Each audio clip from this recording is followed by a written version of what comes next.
రాజ్ కుమార్ అంబేద్కర్. నేను కర్నూలు సిటీ కరీంనగర్ని.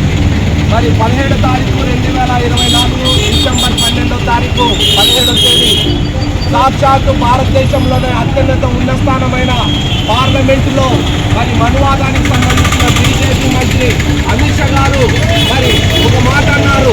ఈరోజు మరి ఒక రాముణ్ణి, ఒక కృష్ణుణ్ణి, ఒక భగవద్గీతని, ఒక భగవంతుని స్మరించుకుంటే మరి స్వర్గానికి చేరుకుంటాము. డాక్టర్ బాబాసాహెబ్ అంబేద్కర్ గారిని మరి స్మరించుకుంటే స్వర్గం రాదు, ఏం రాదని మాట్లాడడం జరిగింది. మరి బీజేపీ మినిస్టర్, హోమ్ మినిస్టర్, మరి కేంద్ర మంత్రిలో హోమ్ మినిస్టర్గా ఉన్న బీజేపీ అమిత్ షా గారు ఈరోజు నువ్వు హోంమంత్రిగా ఉన్నావంటే డాక్టర్ బాబాసాహెబ్ అంబేద్కర్ పెట్టిన భిక్ష అది గుర్తించుకో.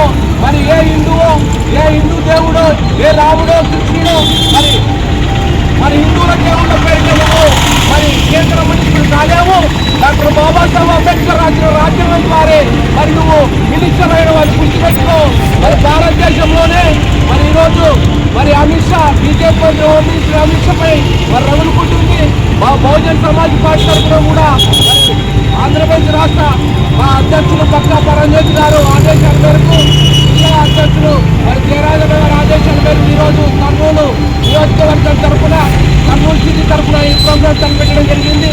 మరి హోమ్ మినిస్టర్ అమిత్ షా గారు మీరు గుర్తుపెట్టుకోవాలి, మీరు భారతదేశ ప్రజలకు క్షమాపణ చెప్పకపోతే మనుస్మృతి డిసెంబర్ 20వ తారీఖున ఈ దిష్టి బొమ్మ కూడా మనుస్మృతితో తగలు పెట్టే రోజుల దగ్గరకు వచ్చాయి. 25వ తారీఖున ఈ దిష్టి బొమ్మను కూడా తగలు పెడతాం. మనుస్మృతి ఎలాగైతే తగలు పెడతామో అమిత్ షా దిష్టి బొమ్మను కూడా తగలు పెడతాం.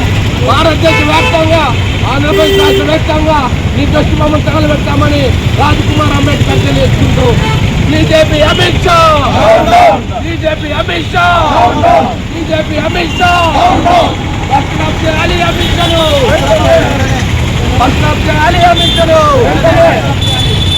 జై భీమ్, జై భీమ్, జై భీమ్, జై భీమ్.